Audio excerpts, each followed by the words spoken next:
आदरणीय मानव सम्मानियों, सरपंच साहब, मैं मेरी दुर्गसमान माताएं बहनें जो भी इस मीटिंग में आए हुए हैं, आज के समय में किसी के पास इतना कीमती समय नहीं होता। आपने अपना इतना कीमती समय निकाल कर यहाँ पर पहुँचे, हम उनका तहे दिल से धन्यवाद करते हैं। हमारे बीच में हमारे डीआईपी सर भी हैं जो आपको यहाँ पर फसलों के बारे में जितना भी कोई स्कीमें आएंगी वे डीआईपी सर आपको बीच में बताएंगे और फार्म भी साथ में भरे जाएंगे। सबसे पहले गांव वासियों को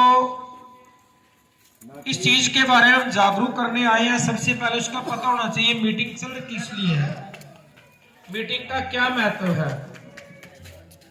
हम सारा दिन यहाँ प्रोग्राम करके चले जाएं और अगर गांव वासियों को इस बात का पता ही नहीं चला कि ये प्रोग्राम था क्या, किस लिए यहाँ लोग इकट्ठे हुए हैं, उस प्रोग्राम का कोई फायदा नहीं। सबसे पहले हम बताते हैं, हम आए हैं अटल भूजल योजना। ये अटल भूजल योजना है क्या है? ये स्कीमें आती रहती हैं, प्रोजेक्टर गवर्नमेंट सरकार तैयार करती रहती है, गांव तक भी ये प्रोग्राम होके चले जाते हैं, लेकिन उसका कोई फायदा ये उस पर पूरी स्कीम पर लागू नहीं होती। लेकिन ये वे छोटी मोटी कोई स्कीम नहीं है जिसने आपने कानों से सुना और दूसरे कान से निकाल दिए। ये कोई वे लड़ाई नहीं है कि लोग पैसे के लिए दिन रात मेहनत करते हैं। ये वे लड़ाई नहीं है कि व्यक्ति एक दूसरे के सहारे अपनी जिंदगी व्यतीत कर लेता है। ये वे लड़ाई है आने वाली पीढ़ी की। जो आज हमारे बच्चे हैं, हर माता पिता ये चाहता है कि अपने संतान को सब कुछ देके जाए। उस लड़ाई में, उस आंदोलन में सभी ने भाग लेना है। जब तक हर गांव का बूढ़ा जवान इसमें सहयोग नहीं कर पाएगा, माताएं बहनें सहयोग नहीं कर पाएंगी, हमारी योजनाएं सफल नहीं हो पाएंगी। वह योजना क्या है? अटल भूजल योजना।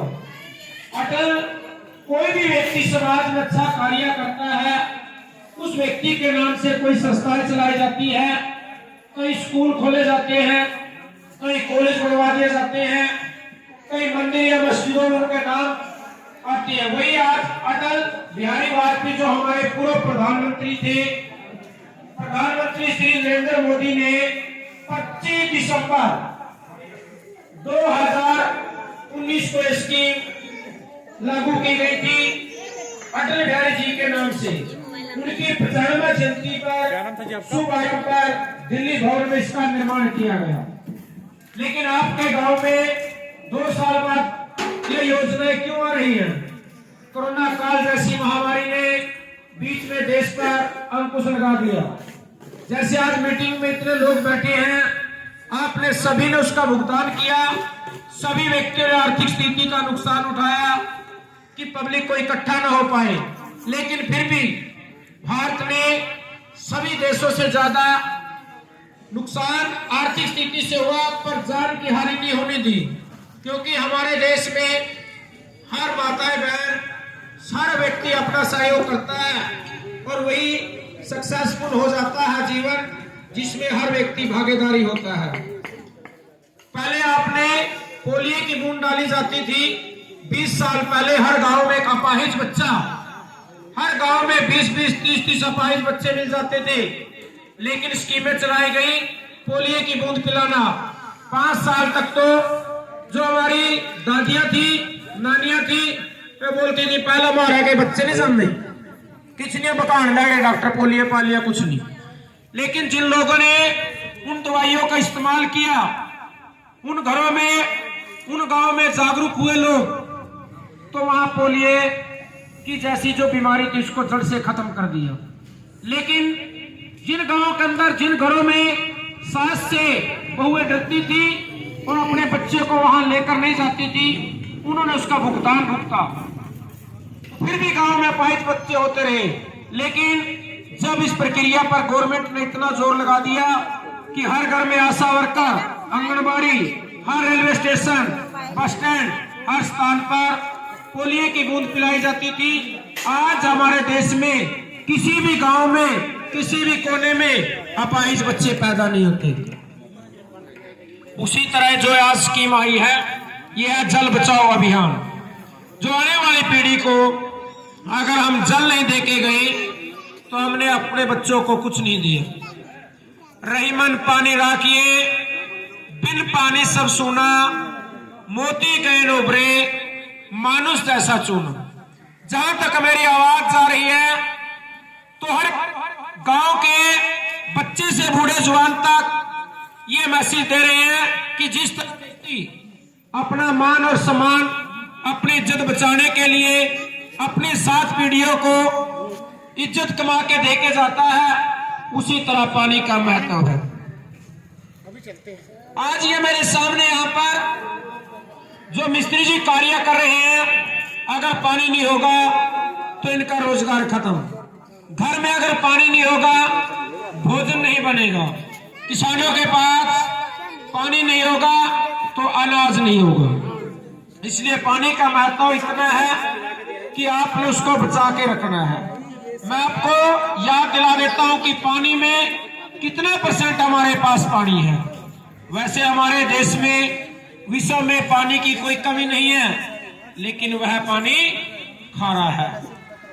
75% हमारे पास पानी है, समुद्री पानी है, खारा पानी है। उसे ना हम यूज कर सकते हैं, ना उसे पी सकते हैं, सिर्फ वह पानी दिखावे के लिए।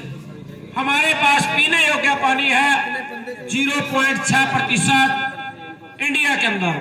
पूरे विश्व में 3% पानी हमारे पास है, जिसे हम बोलते हैं भूजल। जो बैनर लगा हुआ है अटल भूजल, भूजल को बोलते हैं भूमि के नीचे जो पानी होता है उसको बोलते हैं भूजल। और उसका बहाव नीचे इतना तेजी से जा रहा है कि पहले आपको याद दिला देते हैं, हर गांव में हाथ के नल होते थे, 20 या 25 फुट पे पानी था। अब वे सूख चुके हैं, किसी भी गांव के अंदर हाथ के नल नहीं चल रहे। कुएं होते थे, 60 फुट तक कुओं से पानी निकाला गया, कुएं सूख चुके हैं। मोनोब्लॉक मोटर के द्वारा छोटी ट्यूबवेल होते थे 80 फुट पे, बड़ा अमृत निकला, लोगों ने अपनी आमदनी बढ़ाई, अच्छी फसल हुई। हर घर में टंकियां लगी हुई है, हर घर में इतनी सुविधा है कि माताएं बहनों के पास जहां खाना पका रहे हैं, हमने फिटिंग के द्वारा उनके हाथ के ऊपर पानी भेज दिए। लेकिन वे भी समस्या बढ़ती गई। 2400 फुट पे चले गए, 80 फुट वाले बोर बंद हो गए।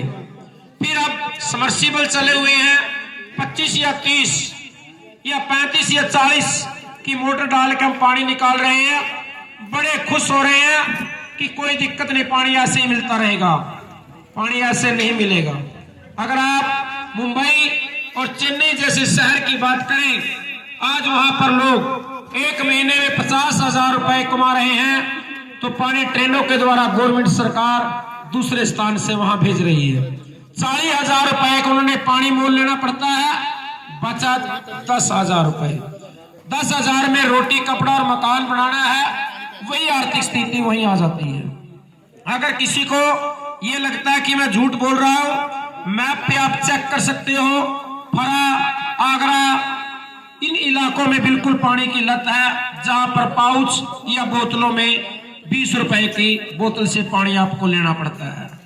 अगर आप कभी भी टूर पे जाते हैं तो 20 रुपए की बोतल लेते हैं, लेकिन मेरे हिसाब से कभी किसी व्यक्ति ने उससे अपना मुंह नहीं धोया, क्योंकि वे पैसे से ली गई है। जब व्यक्ति जेब से पैसा लगाता है तो उस चीज की हम कीमत समझते हैं। लेकिन आज आपके गांव में, हर पूरे इंडिया में जोड़ ओवरफ्लो हो चुके हैं। उसका क्या कारण है? अमृत को हमने जहर बना दिया। और विश्व में ऐसी कोई मशीन नहीं है जो गंदे पानी को पीने योग्य पानी बना सके। अच्छे पानी को गंदा बनाने में हमारा सहयोग है, पर अच्छे को गंदा पानी हम नहीं बना सकते। फिर मैं उस बात पे आ जाता हूं, लोग सोचते हैं कि हमने तो आरओ लगवा रखा है, हमें तो किसी प्रकार की बीमारी नहीं हो सकती। आरओ कोई 4200 या 5,000 रुपए में ऐसी मशीन नहीं है कि जोड़ से पानी लेके आएंगे, आरओ के द्वारा आप उसको पीने योग्य बनाएंगे। जो घरों के अंदर आजकल बीमारियां घेर चुकी हैं, इनका मुद्दा आपके सामने हम बताएंगे। प्रोजेक्टर पे भी मैं समझाऊंगा कि आपका पानी कितना उसके अंदर TDS है, कितना सोडियम है, कितना नाइट्रोजन है, ये बीमारियां जो आई हुई है कहां से आई है। अगर आपके गांव के अंदर पब्लिक हेल्थ इंजीनियर डिपार्टमेंट की तरफ से ट्यूबवेल लगवाए गए हैं जिसको हम टूटी बोलते हैं, तो अगर गांव में कहीं लीकेज हो जाती है, हर व्यक्ति समझता है कि ये मेरा काम नहीं है, जबकि हर गांव में टोल फ्री नंबर होते हैं। 24 घंटे में उस लीकेज को बंद करना होता है। एक महीने तक लीकेज पानी खड्डा बन जाता है, बड़े बड़े साधन वहां से निकलते हैं और वही पानी 10,000 लीटर पाइपों में चला जाता है।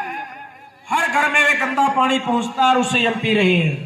उससे कैंसर जैसी बीमारी, गलों के अंदर सूजन, अनेक प्रकार की बीमारी आपके घरों में आ रही है। सिर्फ आपने मन समझा लिया कि हमारे घरों में तो आरओ लग गया। आगे भी मैंने बोला कि विश्व के अंदर ऐसी कोई मशीन तैयार नहीं हुई कि जो खारे पानी को 75% पानी को शोध करके हम खेती कर सके या उसको घरों में यूज कर सके। ये आने वाली जो समस्या है पूरे विश्व की है।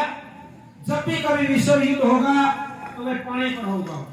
इस तरह आज पेट्रोल की महंगाई के लिए हर व्यक्ति जूझ रहा है। काम पे किसी ने कहीं जाना है, अगर 500 रुपए उसको डेली के मिलते हैं तो 200 रुपए वह पेट्रोल पे खर्च करके आता है, घर तक 300 रुपए पहुंचते हैं। वही समस्या हमारे सामने आएगी। क्या समस्या आएगी कि आपने अगर 20,000 रुपए कमाए तो 18,000 रुपए का आपने पानी मोल लेके अपने परिवार को देना पड़ेगा। पहले आपने सुना होगा कि फलाना गांव उजड़ गया। उसको उजड़ने का कारण क्या था? वहां पानी पीने योग्य नहीं रहा। इतनी किसी के पास कमाई नहीं होती कि उस पानी को मोल लेके अपने परिवार को चला सके। हम प्रोजेक्टर के अंदर बताएंगे ऐसे गांव हैं जून और मई के महीने में उन गांव में अगर कोई रिश्तेदार आता है तो वे सीधा बोल देते हैं कि जून, जुलाई और अगस्त के महीने हमारे पास नहीं आना क्योंकि यहाँ पानी पीने योग्य नहीं है, आपने आना तो सर्दी में आए। लेकिन पानी की समस्या तो 12 महीने होती है। लेह लद्दाख के अंदर अगर हमारे फौजी भाई से पूछा जाए, आजकल वहां पानी नहीं है लेकिन गवर्नमेंट सरकार ने ऊपर टूटियां रख के पानी तो वहां पर भिजवा दिया, लेकिन टेम्परेचर माइनस में जाने की वजह से टंकियों में बर्फ बन चुका है। आपके गांव में कोई भी फौजी भाई, आप उनसे पता कर सकते हो, वे ड्यूटी लेह लद्दाख में जरूर दे के आए होंगे क्योंकि 3 महीने के लिए कंपलसरी ड्यूटी लगा दी जाती है। इसलिए सभी से हाथ जोड़ के रिक्वेस्ट है कि माताएं बहनों में सबसे ज्यादा जितना पानी आपने घर में यूज करना है वे करें, लेकिन व्यर्थ ना बहाएं। लास्ट में निष्कर्ष पर पहुंचते हैं। जितनी देर के लिए आपको हमने इकट्ठा किया सिर्फ एक ही है। अगर आपके गांव में आज एक व्यक्ति भी इस बात पे जागरूक हो जाता है कि हमने पानी को बचाना है तो हमारे योजना सक्सेसफुल हो चुकी है। क्योंकि इस देश में एकदम लोग जागरूक नहीं होते। जब समस्याएं इतनी बड़ी हो जाती हैं कि उसका कोई कंट्रोल नहीं होता, तब जाके हमारे देश में लोग जागरूक होते हैं। लेकिन मैं नहीं चाहता कि ये छोटे छोटे नन्हे बच्चे जिनको हम इतने लाड प्यार से पाल रहे हैं, पढ़ा रहे हैं, इनको हम कोठी, बंगला, गाड़ी, हर प्रकार की सुविधा देके जा सकते हैं, लेकिन पानी नहीं देके जा सकते। यही छोटे छोटे बच्चे हमसे पूछेंगे, अगर हम इनसे बात करें कि हाथ के नल से पानी निकलता था, बच्चे बोल देंगे कि आप बात हवा में कर रहे हैं, ऐसा हो ही नहीं सकता। अगर हम इनको दृश्य दिखाएं कि कुओं से पानी निकलता था, ये बच्चे मानेंगे कि बिल्कुल ही झूठ बोल रहे हैं, कुओं में पानी होता ही नहीं, क्योंकि आज कुएं सूख चुके हैं, बंद भी कर दिए गए।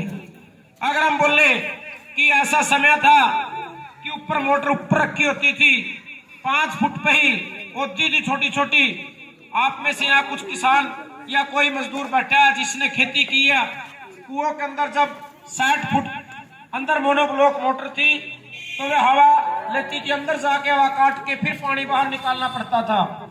ये समस्या आपके सामने 20 या 50 साल में आने वाली है।